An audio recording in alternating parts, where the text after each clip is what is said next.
we already had initial customers. I think that's the thing we did really well, is that we already had, I think, 100 people that bought the products before we had a product. Yeah. So that worked well for us. And that's also when we had to say, okay, like we should do this and now we need to build it. That's Freek van Welsenis, co-founder of IamHable.com, a medtech startup that aims to empower individuals with disabilities, specifically those with blindness through technology. Stevie Wonder is a fan of the tool, and if you don't know who Stevie Wonder is, well, I didn't realize how young my listeners were. In this conversation, Freek shares how they were able to sell the product before even creating it, how they got distributors on board, and how they were able to wow investors. All right, that's his special trick there, okay? I'd love to hear your thoughts on this episode as you listen. You can find me on LinkedIn under Eric Melcher. Tag me, say hello, let me know that you're listening, and now let's talk to Freek. I'm excited because you mentioned you're going to Houston. That's my hometown, and you're going this summer. What are you going there for? Yeah, so I'm actually going for a conference. So in our domain, there's this big conference every year in July, and it differs per state. And this year it's in Houston. So super excited to go there. I kind of feel for you because one of the reasons I left Houston is that during the summer, it's so hot, Freek. It's so humid. Oh. Okay. Oh, and have you experienced that? Yeah, and I'm not good with. I mean, I'm from the Netherlands, and the weather here is very different. So, it's going to be difficult. Yeah, I don't even like going back between May and like October because it's so hot. But anyway, I'm going to send you a list of my favorite recommendations for barbecue and Tex-Mex. Perfect. Yeah, we love that. Yeah. Yeah, and I'll even introduce you to a friend of mine who maybe if you have time, maybe you can meet up with them for a beer or something like that too. Yeah, I always have time to meet up for a beer. It's the best thing to do, right, when you're in a different country. Yeah, and Texans are so friendly. When my wife moved there for the first time, she was a little bit dumbstruck at how Texans, we call it Southern hospitality, and just like walking at the park and somebody, walking, close to you just says, hi, good morning, good afternoon, smiling. So, Texans are very friendly that way. So I'm just giving you a warning. That's perfect. To be honest, I actually already noticed it like online because I was setting some meetings and normally it's quite a hard time like to do this. And here in Texas, like everyone's super open. Oh, but we can have a beer. We can go there. We'll meet you here. We'll come to you. And I'm like, what? What's happening? So yeah, already getting that experience. It's been really good. Yeah. And what's so funny is that the Dutch are very direct, right? Yes.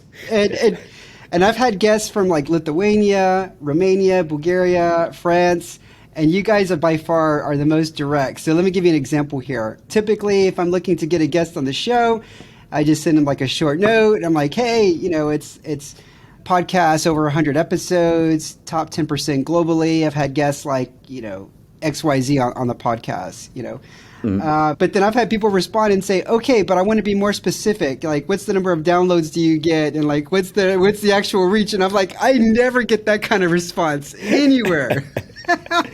Yeah.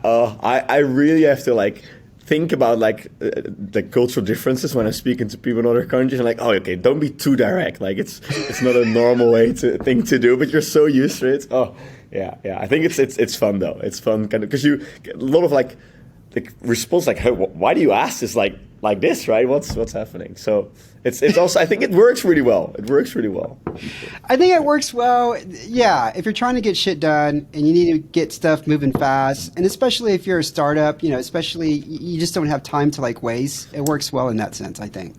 Yeah, true. We like in the team we have like a super international team, but everyone kind of adopted the Dutch way. That's what we like to say. Like be very direct. Like let's be very open. Makes things go a lot faster. Yeah. Except when it comes to like relationship building, because you can't really. There's certain things that you can do to like kind of help speed up the rapport a little bit. For example, I sent you a video before this interview, a personal video like yesterday, right? And that kind of helps a little bit to break the ice and stuff. But it's like dating. You're not going to go on the first date and expect to just jump into a serious relationship or something like that, right? It takes time to build. So that's where I feel like being so direct can actually hurt you a little bit. Yeah.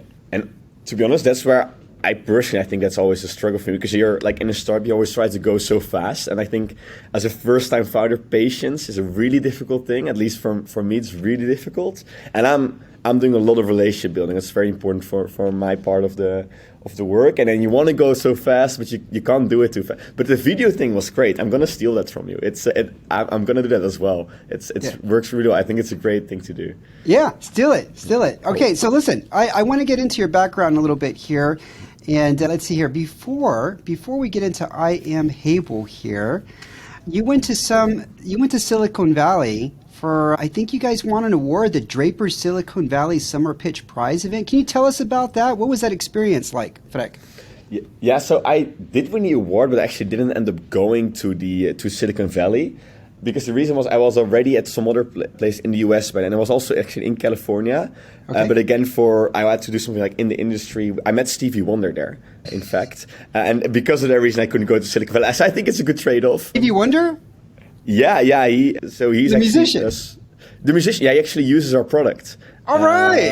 That's awesome. Right. Yeah. So I met him there. We were launching in the US with our products, and he was actually there at the conference, and he walked straight to our table. I was so nervous, but he loved it, and he got a product, and I actually met him again this March, and still uses it. So that's really cool. Did he give you any feedback? Oh yeah.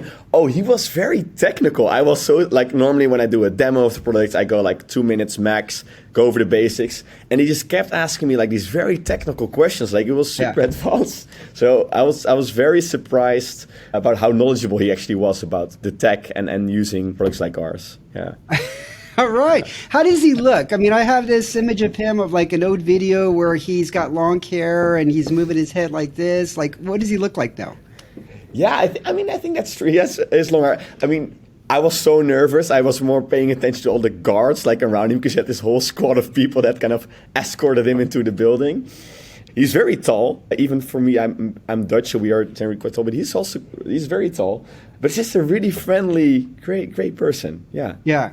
All right. Yeah. Well, that is so cool. Okay, so, all right. The next question. Well, let's start with Stevie Wonder. I mean, this is a product that is really ideal for the blind and visually impaired. So, what was the inspiration for creating I Am Hable? And if you can tell the audience the inspiration and what it is exactly. Yeah, of course. So Hable, I'm one of the two co-founders. So we have two co-founders total. My co-founder's name is Ayush, and he's the one that came up with the idea. His grandfather lost his vision at a later stage in life, and Ayush comes from India, and he had to move to the Netherlands for his studies, and he could really no longer communicate with his grandfather. Like, he could no longer use the phone, and we said, okay, like, there should be something to resolve this. So using the phone for someone who is blind. He met me, and I have a personal background. So my little sister and my little brother have a disability, and both my parents work with people with disabilities. So I've been, like, from a very young age, I've been super interested, and I always felt like tech is so cool if it includes everyone. Like, if you use it so everyone can kind of reach the same potential. I think that's something that I find so inspiring when you use tech in the right way. And yeah, that's really what we do with Hable. We try to use technology in such a way that people with blindness, but also other disabilities, like, can use day-to-day tech so they can actually really participate in society, become independent, and that's what really, like, fires me and the whole team, to be honest. Okay, did you meet him at your co-founder at university? Yeah, he was doing the TUE contest. So we have the TU Eindhoven, it's a technical university, and there's a startup contest there, and there he pitched the idea, and I was actually in the audience, and I was like, oh, that's a really good idea. So I went to him after the show, and I told him, hey, you need to get me on the team. I know everything about startups. I completely bluffed my way in. And apparently later on, he told me, like, I knew you were full of shit, but I liked the passion. So we started together and then really learned and took it on a journey. Yeah. Well, that's good. At least you guys were very honest from the very beginning to call each other out. Yeah. Now, your background, I know you got a Bachelor of Science in Industrial Engineering and a Master of Science too. Now, does he bring something separate to the table at the company? Like, what is he focused on? So he's an electrical engineer in his bachelor, and then an industrial designer in his master's. So he's really a bit more on the technical side, and I'm a bit more focused on the business side, but also supply chain. Okay. So it's actually a really good handshake. We're quite technical, both of us, but we have a really, like, business interest, and I think that's very helpful for also what we're doing. So yeah, that's how we kind of construct the team, and it works well together. Works well. Okay, so you guys have been at this almost 5 years, right? Yes. I would say, like, it's we initially was a bit of a like project next to our studies, and from 2020 it's gone like very serious, full-time working on it. Yeah.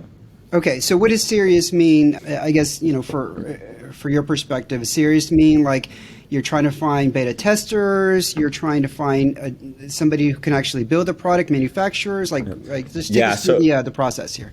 Yeah, so 2020, like I said, that's seriously. So when we changed the entity where we were as a company, because then we got our first investment in. We had a big soft loan from a bank, which is really a startup loan, and we got our investor in, who's still with us and helps us also with actually the manufacturing of the products. So they got it from a final prototype to an industrialized hardware product. And that's for us when we went in full time, built a team around it. And at that time when we were serious, actually, we already had initial customers. I think that's the thing we did really well, is that we already had, I think, 100 people that bought the products before we had a product. Yeah. So that worked well for us, and that's also when we had to say, okay, like we should do this, and now we need to build it. Because were they only in the Netherlands, or who are these people? Yeah, just in the Netherlands. We really we found them in Facebook groups. We called them, I think, per person, we called them for like 3 rounds of interviews. First just getting the problem, then kind of seeing, like validating the problem, really just building a relationship with them, and then saying, hey, actually, I think we can resolve the problem for you, but we kind of need your help and your belief in us, and we want you to put down 300 euros for that. And they were like, okay, I don't really know you, but sure, let's do it. And that's how we got our first 100 people. What's the breakout of these people, I guess, of your early testers and even current customers? Is it mostly people who have a relative or a sibling or a parent who are visually impaired, or is it actually the people who are visually impaired themselves? Yes, it's really actually those two groups are actually the audience. So there's one group of people who are blind, vision impaired, and can already work with tech. These are generally a little bit younger. They kind of grew up already a bit more with technology, and they are able to do some things with tech, but our product, they're just a lot more efficient and they can do a lot more. So they are actually directly in contact with us, and these are really our innovators. So the first group was always this. Okay. And now the group actually that we're growing to, and where the group that's a lot bigger is indeed the people around someone with a visual impairment that's saying, hey, I just want my father, or I want my partner to become more independent, to be able to participate in the WhatsApp group or do his own banking. And they come to us, and then we find a solution with them. All right. In terms of adaptation, like how easy is it or difficult is it for them to start using the product and become very comfortable with it? Yeah, that's always it's a very difficult question for me to answer, because it differs a lot per person. I would say the fastest someone can do it is like, let's say, a few hours. So in a few hours, you will be able to work with your entire phone. So that's literally doing all the apps, doing exactly the same as you and me. So feedback and audio, and your input is with our product. And for elderly, it's actually can take up to a few weeks to learn it. But that's the one thing I think we do really well, is that onboarding process. So there's like step by step. It's like almost a game that you're playing, and slowly you're learning to use the phone or the tablet. And we always try to make it as simple as possible, so really everyone can participate in it. Okay, so I saw something on LinkedIn that you said you're now selling in Belgium and the UK. And how did you get into those markets? How did you break into there? What was the go-to-market strategy, Freek? Yeah, so I think one thing that did really well for us was conferences. So we went to like these international places where all the distributors would go, and then it's just about I call like hustling, networking, going to places and just saying, hey, this is a great thing, you need to test it. But I think so that worked really well for us. And the other thing what we did is, for every time we couldn't get into a place, you would always be able to find some people who would be users of your products. We would find them on like Facebook groups or email groups. We would reach out to them and say, hey, we have this free product of you.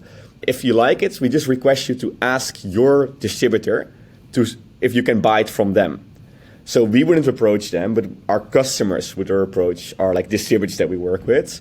And then they would come to us like, but I have never heard of this product. They would find us online and they would come to us. And that was like the best strategy for us, because then we had a lot of like distributors that were interested in that. Okay, let's play that back. Were you giving these devices to these people for like temporary usage for free? Like how did that work again? No, we would actually give them for free. So they would be able to keep them, and it's just for us to get into the market and get our first people there. All right. Where did you find these people? In Facebook groups or where? Yeah, so really there's like groups there for assistive technology for people with blindness, or parents of children with blindness, those kind of Facebook groups. That worked really well for us, yeah. All right. All right. Okay. So now going into the States, you're trying to find new distributors for the US market? Yeah, we have, I think, 9 distributors already. So we're already established in mainly at the West Coast, and we're still trying to build more partners there. But so we work with really specialized distributors. So they sell specifically assistive technology to people with blindness. It's a very specialized market. So that's really well established for us. But now it's about working together with a rehabilitation organization. So if you lose your vision, you go to a rehabilitation clinic, and there you would learn to walk with a cane or use the phone. And that's where we really want to build the relationships, because if someone learns to use the phone, that's super difficult. But if they learn with our device, life goes a lot easier. So that's where we want to be, and that's also what works best in other regions for us. Okay. I saw something again about Nigeria, the University of Lagos. What's going on over there with I Am Hable? Yeah, it's really a bit of a passion project for me, I would say.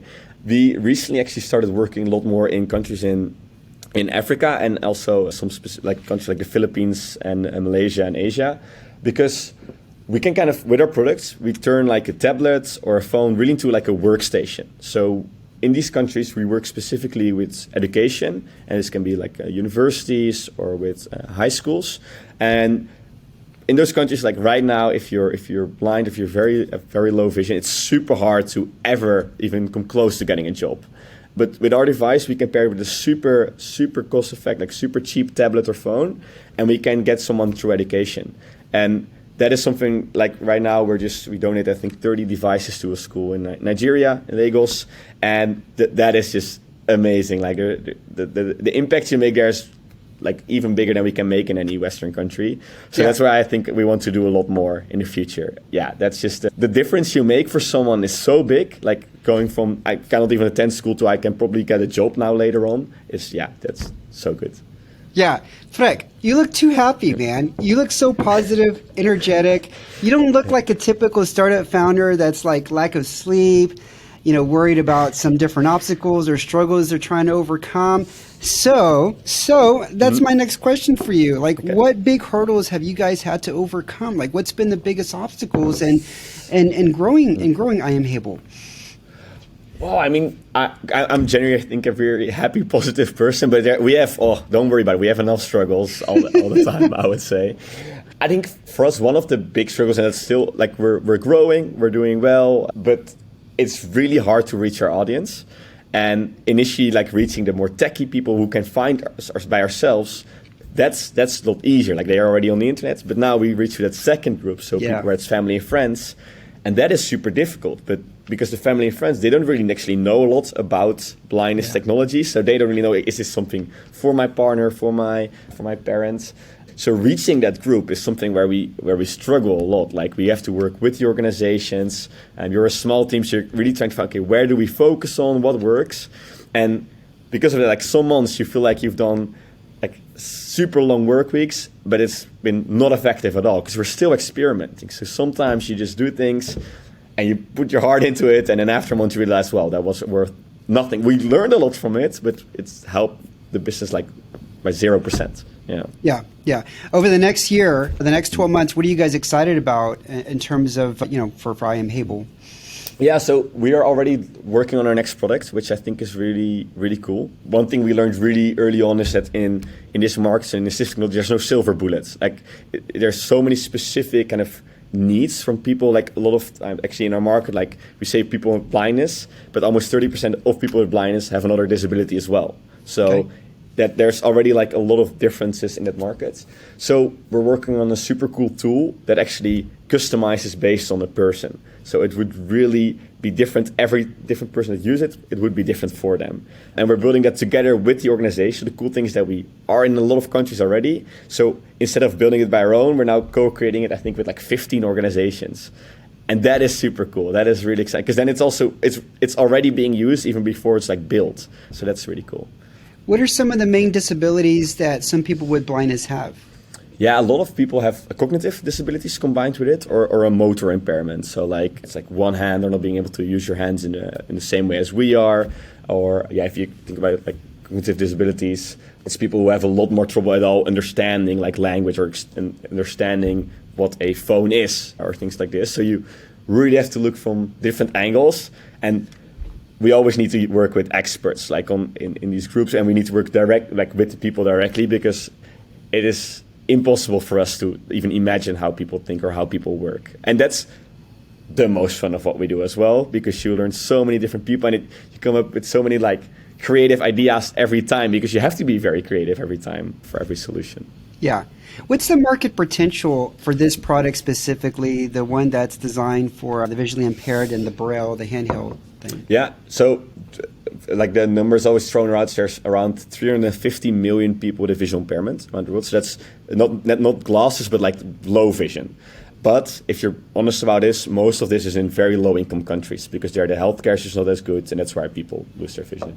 Our product, if you look at more like Western regions, I think you'll maximum get to 1 million people that really, really would use this product. So it's very niche even in that market. If you look at our newer products, there we really try to go for at least 100 times that actually. But that's more for the future. Yeah. Okay. And what are some advice that you would have for anybody that may be in your position? Because you're fairly young. I think this is your first startup, correct? Yes, this is my first startup. Yeah. Yeah. I mean, what was some advice that you would give for anybody that's looking to launch their first startup? Freek. Yeah, I think so. What works really well for me, but I'm very young. I would not say I have that much experience, but I think just enjoy it. That's the thing that works well the best for me. I see so many people that are startup, and you're gonna work very long hours, and a lot part of it's very stressful. But I think just every day I try to like not forget. It's super cool what we're doing. Like it's the most fun. You're doing exactly what you want to do by yourself. No one is telling you what to do. You're working on your passion. You have people around you that are actually also believing in your vision, and I think that's very humbling and makes you a very happy person. And I think if you focus on, as long as you enjoy it and feel like you're doing the right thing, you'll be fine. And if you're not, you'll be fine a few years later. What were some of the key hires that you guys made early on? And what is your team makeup right now? I mean, how many employees are there? So we're with 7 right now. So we're still a small team. And I think that, for us, key hires were people from our audience. So we hired some people who are blind or visually impaired. For example, actually, one of the people we hired is in Nigeria. He is a blind man in Nigeria, and he works for us full time. And that did really well for us. What's he doing for you guys? So he actually works on the sales side, business development. So he talks with organizations, he's showing the product around, and he also kind of leads like updates. So how would the product change, what we need to do to make it better, because he talks to a lot of our organizations, users, etc. So yeah, that role. So quite a big role. That's always the case, I think, in the startup, but a few different things. That is so awesome. That is so right? awesome. Yeah. Yeah. I'll never forget one time I walked into this diner in Houston, and the cashier, the guy was blind. He actually had this like dollar bill reader. Yeah. And you would slide it in there, and it would tell him like $10, $20. It would tell him what the amount was, and he was the cashier. Yeah, awesome, right? Yeah. No, I think honestly, with the right tech, we can really bring everyone like to the right place where they can contribute to society and feel like they're living with purpose. I really think so. Yeah. God, I would love to just see what this person on your team does, like on a daily basis, how he works. I would probably be blown away. You know? Let's say he is at least twice as fast with his phone as me. And I'm not exaggerating. It's when I'm speaking to him and he's like typing at the same, I'm so impressed every time. He told me I should stop saying it, but it's really impressive. Yeah. Oh man, what's his name? Chiquado is his name. Chiquado. All right, Chiquado. Yeah, you guys should just like do a little short video of him. I would love to see it. Yeah, if we make it, I'll share it with you. Yeah, I think it's a good idea. Yeah. Okay, I got a few rapid fire questions for you, Freek. Just give me the first answer that comes to mind. Don't even think about it, okay? Okay. All right. What's an unusual thing that you do to wow investors? Wear basic clothes.